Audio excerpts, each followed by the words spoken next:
ഒരു ഭാഗം 65 അധ്യായത്തിൽ നമ്മൾ കാണുന്ന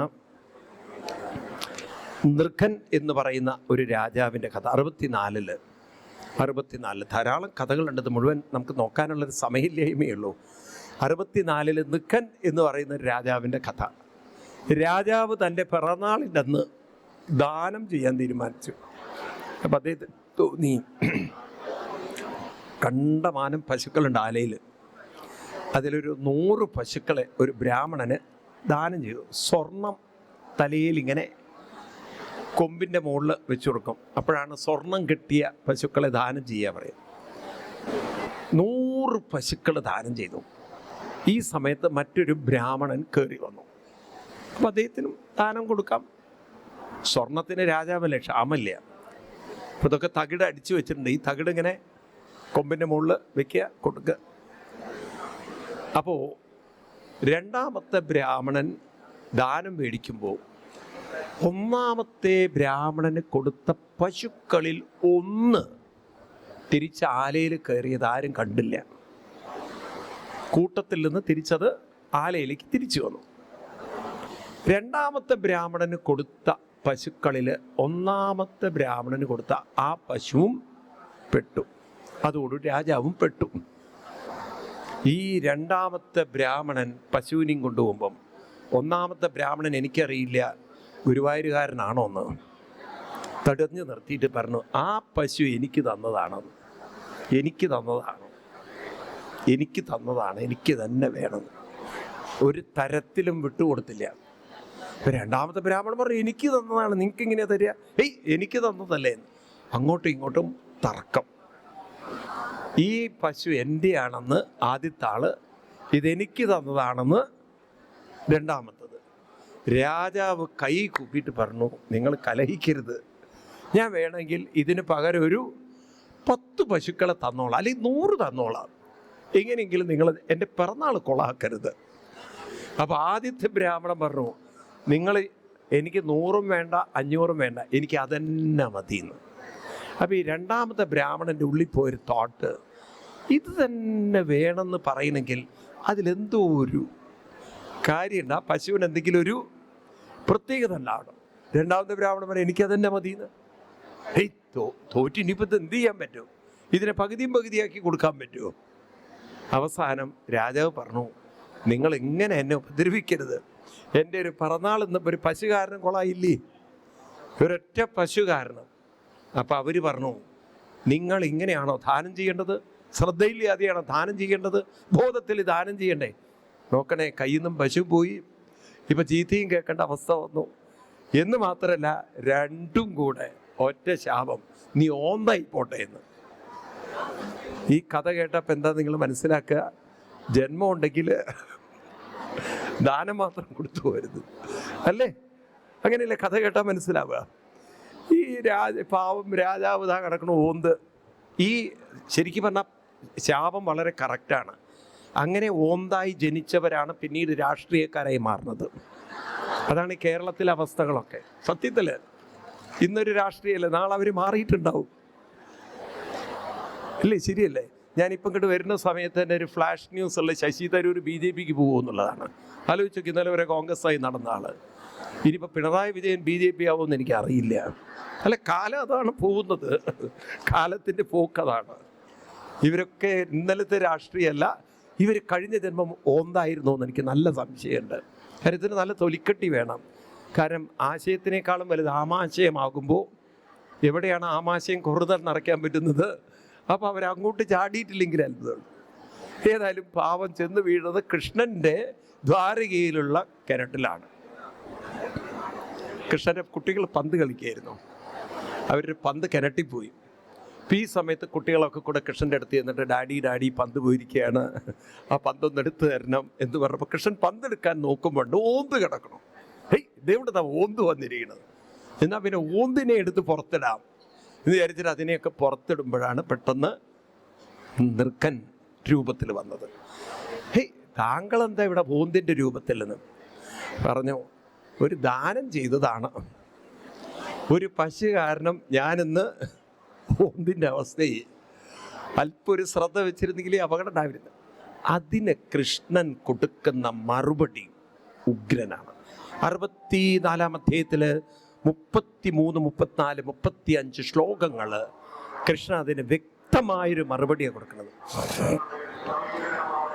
നാഹം ഹാലാഹലം മന്യേ വിഷം യസ്യ പ്രതിക്രിയ ബ്രഹ്മസ്വം കി വിഷം ബ്രഹ്മസ്വം വിഷം പ്രോക്തം നാസ്യ പ്രതിവിധിർഭുവി ഹിനസ്തി വിഷമത്താരം വഗ്നിഭി പ്രശമാമ്യതി കുലം സമൂഹലം ദഹതി ബ്രഹ്മസ്വാരണി പാവക. എന്താ ഈ പറയണത്? അഹം ഹാലാഹലം മന്യേ വിഷം. എന്നാ പരമശിവൻ പണ്ട് കഴിച്ച ഹാലാഹല വിഷത്തെ ഞാൻ വിഷമായി കാണുന്നില്ല. അതിനും വലിയ വിഷമാണ് ബ്രഹ്മസ്വം വിഷം എന്നാണ്. എന്താ ഈ ബ്രഹ്മസ്വം വിഷം എന്ന് പറഞ്ഞാൽ? അതായത് എന്ത് നമ്മളിൽ കൈവന്ന സമ്പത്തുണ്ടോ, ഈ സമ്പത്തൊരു വിഷമാണ്. ഈ സമ്പത്ത് നല്ല രീതിയിൽ ചെലവഴിച്ചിട്ടില്ലെങ്കിൽ അതൊരു വിഷമായി മാറുന്നതാണ്. അപ്പം വിഷമായി മാറരുത് സമ്പത്ത്. സമ്പത്തൊരു ബ്രഹ്മസ്വം എന്ന് പറഞ്ഞാൽ, ബ്രഹ്മസ്വം എന്ന് പറഞ്ഞാൽ ക്ഷേത്രത്തിൻ്റെ സമ്പത്തിനെയും പൊതുവെ പറയും എന്താണ്? ബ്രഹ്മസ്വം. പക്ഷേ ബ്രഹ്മസ്വം അല്ല, അത് ദേവസ്വം എന്നാണ് പറയാൻ. ഇവിടെ ബ്രഹ്മസ്വം എന്ന് പറഞ്ഞാൽ ബ്രഹ്മദത്തമായത്, ദൈവീകദത്തമായത്.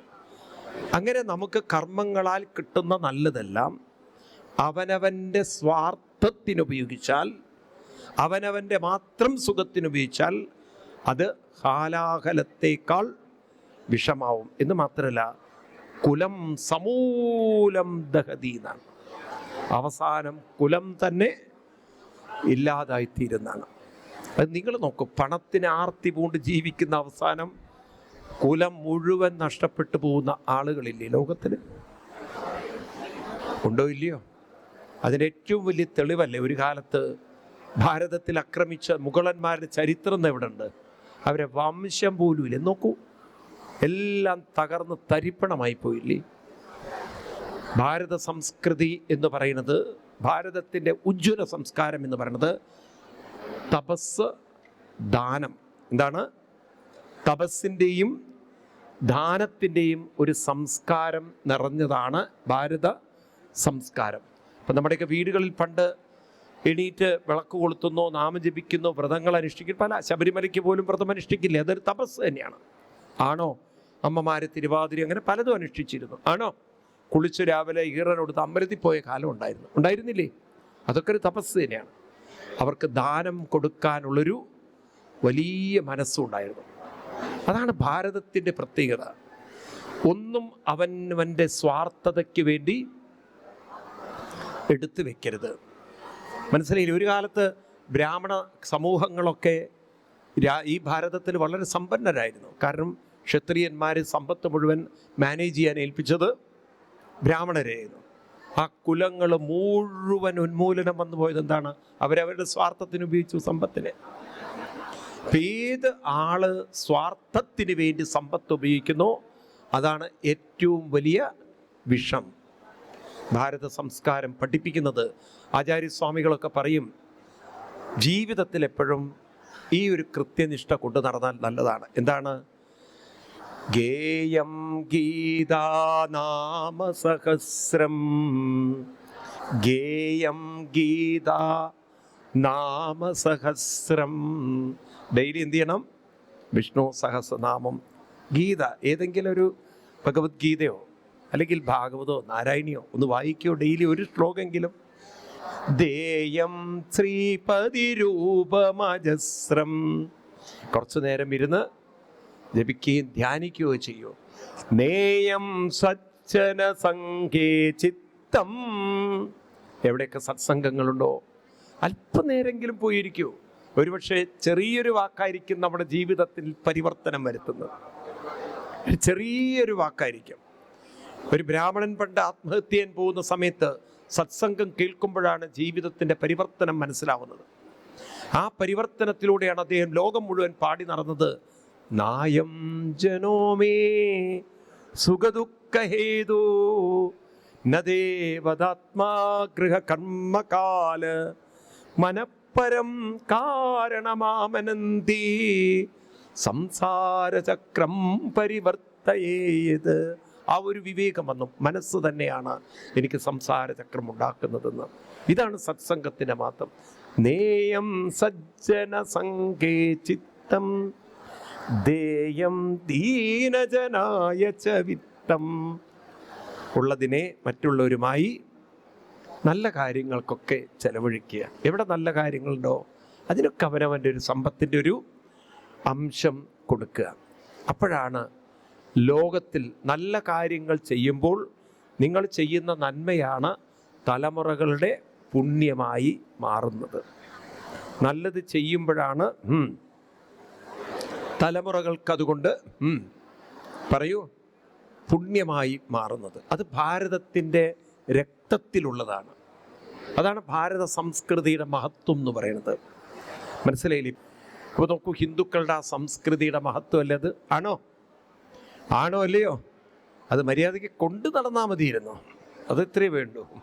പക്ഷെ ഇപ്പോൾ ഒരു ഭാഗ്യമുണ്ട്. ഇപ്പോഴത്തെ ഒരു ക്ഷേത്ര സംവിധാനം എന്ന് പറയുന്നത് കുറേ കൂടി നല്ലൊരു സംവിധാനമാണ്. അതൊരു സംശയമില്ലാത്തൊരു കാര്യമാണ്. ഇപ്പോഴത്തെ ഒരു സത്യസന്ധമായ ഒരു ഭരണം നമുക്ക് ഇവിടെ ഉണ്ട് എന്ന് തന്നെ പറയാം. അത് വളരെയധികം അതിൻ്റെ ഒരു വ്യത്യാസം കാണാനുണ്ട്. കഴിഞ്ഞ ദിവസം ദേവൻ രാമേന്ദ്രജി നമ്മുടെ ജസ്റ്റിസ് അത് എടുത്തു പറയുണ്ടായിരുന്നു. ഒരു വ്യത്യാസം ഞാൻ കാണുന്നുണ്ടെന്ന്. ആ ആത്മാർത്ഥത, അർപ്പണബോധം, അതൊക്കെ ഉണ്ടെങ്കിൽ ഏത് നല്ല കാര്യവും നടക്കും എന്ന കാര്യത്തിൽ ഒരു സംശയവും വേണ്ട. ഈ കൂട്ടായ്മയാണ് ഇതെല്ലാവരുടെ ആ ഒരു ചേർച്ച, കൂട്ടായ്മ. ഇങ്ങനെ നമ്മൾ മുന്നോട്ട് പോയാൽ നമ്മളും നന്നാവും, സമൂഹവും പരിവർത്തനം വരുമ്പോഴാണ് അവിടെ സ്നേഹവും ഐക്യവും സന്തോഷവും ഒത്തൊരുമയും ഒക്കെയുള്ള ഒരു സമൂഹമായി മാറുന്നത്. കേരളത്തിനിത് ആവശ്യമാണ്. കാരണം ഒരു വശത്ത് നമ്മുടെ സമൂഹം വഴിതെറ്റിപ്പോകുന്ന ആ കുട്ടികളുടെ തലമുറകളുടെ യൂത്തിൻ്റെ ഒരു തലമുറ വളരെയധികം നമ്മളിൽ നിന്നും DJ-കളിലേക്കും വേണ്ടാത്ത പാർട്ടികളിലേക്കും, അതാണ് ഒരു ഹരം എന്നവരുടെ തലയിലേക്ക് അങ്ങോട്ട് മാറിപ്പോയി.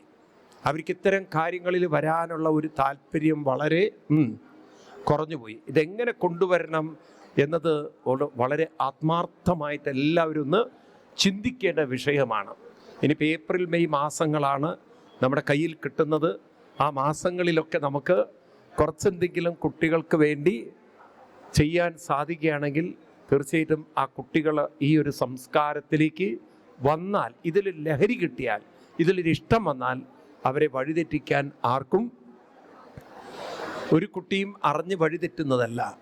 അവർക്കതിലൊരു ഹരം തോന്നുമ്പോൾ ആ ഒരു പ്രലോഭനങ്ങളിലാണ് പലപ്പോഴും അവരതിലേക്ക് ആകർഷിക്കപ്പെടുന്നത്. എപ്പോൾ ഒരു കർണനെ പാണ്ഡവരിലേക്ക് എത്തിക്കാൻ കുന്തിക്ക് സാധിച്ചില്ലല്ലോ, അവിടെയാണ് കർണൻ കൗരവരുടെ കയ്യിൽ ഇരയായി മാറുന്നത്. വാസ്തവത്തിൽ കർണൻ നല്ലൊരു വ്യക്തിയായിരുന്നു. കാരണം ദാനം കൊടുക്കാൻ കർണനെ പോലെ വേറൊരാളുണ്ടായിരുന്നില്ല. തൻ്റെ കർണകുണ്ടലങ്ങൾ തൻ്റെ മരണത്തിന് കാരണമാവും എന്നറിഞ്ഞിട്ട് പോലും കൊടുക്കുന്ന കർണനെക്കുറിച്ച് കൃഷ്ണൻ തന്നെ പ്രശംസിക്കുന്നുണ്ട്. ഒരിടത്ത് അർജുനനോട് പറയും, കർണനെ കണ്ട് ദാനം പഠിക്കണം അർജുന എന്ന് കൃഷ്ണൻ തന്നെ പറയും. അതെന്താണെന്ന് വെച്ച് കഴിഞ്ഞാൽ, ഒരിക്കൽ കർണൻ ഇടത് കൈകൊണ്ട് ദാനം കൊടുത്തു എന്നാണ്. ഇടത് കൈകൊണ്ട് ആരും ദാനം കൊടുക്കാറില്ല. അർജുനൻ പറഞ്ഞു, തെറ്റല്ലേ കൃഷ്ണ കർണൻ ചെയ്യുന്നത് എന്ന്. അപ്പോൾ പറഞ്ഞു, കർണൻ ഇടത് കൈകൊണ്ട് ദാനം കൊടുക്കുന്നത് അത് വലത് കൈ പോലും അറിയാതിരിക്കാനാണെന്ന്. തൻ്റെ ദാനത്തിൻ്റെ മഹത്വം വേറൊരാളെ അറിയിക്കേണ്ടതില്ല എന്ന് വെച്ചാൽ, താൻ കൊടുത്തു എന്നുള്ളത് ചില അമ്പലങ്ങളിലൊക്കെ കാണാറില്ലേ, അവിടെ പ്രദക്ഷിണ വീതിയിൽ എഴുതിക്കും കുട്ടിമാളു അമ്മ വക, മാളുക്കുട്ടി വക, രാധാമണി അമ്മ, എന്നിട്ട് ഇവരുടെ നെഞ്ചത്തുകൂടെ വേണം ചവിട്ടാൻ. ഇങ്ങനെ മാളുക്കുട്ടിയുടെ നെഞ്ചത്ത് ചവിട്ടിയിട്ടാണ് ഭഗവാനെ പ്രദക്ഷിണം വയ്ക്കുന്നത്. കണ്ടിട്ടില്ലേ നിങ്ങൾ? കുട്ടിമാളു വക, രാമൻകുട്ടി വക. അവസാനം ഭഗവാൻ പറയും, കല്ല് കൊടുത്ത നീയൊക്കെ കല്ല് പോലെ ആവട്ടെ ഞാൻ പറയില്ല, കാരണം കമ്മിറ്റിക്കാർ പിന്നെ എന്നെ വിടില്ല. അവിടെയൊക്കെ നടക്കണമെങ്കിൽ ഇതൊക്കെ വേണം. ഇത് നമ്മുടെയൊക്കെ സ്വഭാവമാണ്, ശീലങ്ങളാണ്. കാരണം ഇതൊക്കെ കൊടുത്തു എന്ന് 10 പേര് അറിഞ്ഞില്ലെങ്കിൽ, നിങ്ങൾ ആ ശബരിമലയിലൊക്കെ കേൾക്കാറില്ലേ, പേര് വെളിപ്പെടുത്താൻ ആഗ്രഹിക്കാത്ത ഒരു ഭക്തൻ, മിസ്റ്റർ വേലായുധൻ വലിയ വെടി 2 എന്ന് പേര് വെളിപ്പെടുത്താൻ ആഗ്രഹിക്കുന്നില്ല. അത് ആ വേലായുധൻ്റെ വക 2 വലിയ വെടി കിടക്കട്ടെ പറയുമ്പോൾ അങ്ങനെയൊക്കെയാണത്. എന്നിട്ട് ഈ രീതിയിലൊക്കെ നമ്മുടെ മഹിമ 10 പേരെ അറിയണം. അതുകൊണ്ട് ഇവിടെ ബ്രഹ്മസം ഹി വിഷം പ്രോക്തം ന പ്രതിക്രിയ. അതുകൊണ്ട് ബ്രഹ്മസം എന്നാൽ കിട്ടിയതിനെ പങ്കുവെക്കാൻ, മനസ്സില്ലായ്മയുടെ പേരാണ്, സ്വാർത്ഥതയുടെ പേരാണ് എന്ത് ബ്രഹ്മസം വിഷമാക്കുന്നത്. കിട്ടുന്നതിനെ മറ്റുള്ളവരുമായി എന്ത് ചെയ്യണം? പങ്കുവെക്കണം. ഇന്ന് നമ്മൾ വൈകുന്നേരം അത് കാണും. ഇന്ന് നിങ്ങൾക്ക് കാണും അത്. ഭഗവാൻ ശ്രീകൃഷ്ണൻ നോക്കൂ, ദ്വാരകാധീശനായ ഭഗവാന് എന്തിൻ്റെ ഒരു കുറവാണ്? എന്തെങ്കിലും ഒരു കുറവുള്ള ഒരാളാണോ ഭഗവാൻ? സുദാമാവ് കുചേല ബ്രാഹ്മണൻ കൃഷ്ണനെ കാണാൻ വരുന്നു. അതെന്നെ വരുന്ന സമയത്ത് ആകെ കിട്ടിയിരിക്കുന്നത് എന്താ കൊണ്ടുവരുന്നത്? 4 പിടി അവില്. അതാണ് ഈ മലയാളികളാണെങ്കിൽ കക്ഷത്തും വെച്ചു. നമ്മളെങ്ങനെയല്ലേ പഠിപ്പിച്ചത്? കക്ഷത്തിങ്കൽ ഇറുക്കിക്കൊണ്ട് എന്നുള്ളതാണ്. ഈ കക്ഷത്ത് ഇറുക്കിയൊന്നും ഭാഗവതത്തിലില്ല, വാസ്തവത്തിലില്ല. നമ്മുടെ രാമപുരത്ത് വാര്യർ ഞങ്ങളുടെ ആവേശത്തിൽ എഴുതിയതാണ്. കാരണം പുസ്തകം കയ്യിൽ കൊടുത്തപ്പം പിന്നെ വാര്യർ നോക്കുമ്പോൾ ഇത് വേറെ എവിടെയും വെക്കാൻ സ്ഥലമില്ല. ഒരു പുസ്തകം ഒരു കയ്യിലും മറ്റൊരു കയ്യിൽ വടിയാണ്. പിന്നെ ഈ അവിലെവിടെയാണ് വെക്കുക? അപ്പം കക്ഷത്തിങ്കലി ഇറുക്കിക്കൊണ്ടും ഒരു കയ്യിൽ കുടയുണ്ട്, ഒരു കയ്യിൽ പുസ്തകമുണ്ട്. ഇനിയിപ്പോൾ അവിലെവിടെ വെക്കുക? അത് ഇന്നത്തെ കാലഘട്ടത്തിൽ ഈ മൊബൈലുണ്ടല്ലോ, വിളിക്കാൻ പാടില്ല ഡ്രൈവ് ചെയ്യാൻ. അപ്പം എന്താണ്? ഹെൽമെറ്റിൻ്റെ ഉള്ളിൽ തിരികിയിട്ട് പുതിയ കാര്യങ്ങളൊക്കെയാണ് കണ്ടുപിടിക്കുക ആൾക്കാർ. കണ്ടില്ലേ? ഹെൽമെറ്റിൻ്റെ ഉള്ളിൽ തിരികിയിട്ടൊക്കെ ഫോൺ വിളിക്കുന്ന ആൾക്കാരെ കാണാം. കണ്ടില്ലേ നിങ്ങൾ? ചില അമ്മമാരുണ്ട് രാവിലെ തന്നെ അടുക്കളയിൽ. എന്നിട്ട് എന്തായി? ഇവിടെ ഇങ്ങനെ ഇറുക്കി വെച്ചുകൊണ്ട് അങ്ങനെ വീട്ടിൽ വർത്തമാനം പറയുന്നത് എന്ന് പറഞ്ഞ പോലെ ഇവിടെ ഈ ഭഗവാൻ ആ സുധാമാവ് വീട്ടിൽ വന്ന സമയത്ത്, കൊട്ടാരത്തിൽ വന്നപ്പോൾ ഒരു നാണവുമില്ലാതെ ആ സുധാമാവിനെ കണ്ടു കഴിഞ്ഞാൽ ഒന്നും ചോദിക്കാൻ തോന്നില്ല. കാരണം എക്സ്റേ ഫോട്ടോ എടുത്താൽ എങ്ങനെ ഉണ്ടാവും? ആ രൂപമാണ് ആ മനുഷ്യൻ്റേത്. ഇനി പ്രത്യേകിച്ച് ഏതെങ്കിലും ഒരു എല്ല് കാണാത്തതായിട്ടുണ്ടോ എന്ന് ചോദിച്ചു കഴിഞ്ഞാൽ സംശയമാണ്. അങ്ങനെയുള്ള ആ മനുഷ്യൻ്റെ മുന്നിൽ കൈ നീട്ടിയിട്ട് ചോദിക്കുകയാണ്, കിഞ്ചിത് എന്തെങ്കിലും ഉപനീതമേ എനിക്കായിട്ട് കൊണ്ടുവന്നിട്ടുണ്ടോ എന്ന്. നല്ല തൊലിക്കെട്ടി വേണ്ടേ?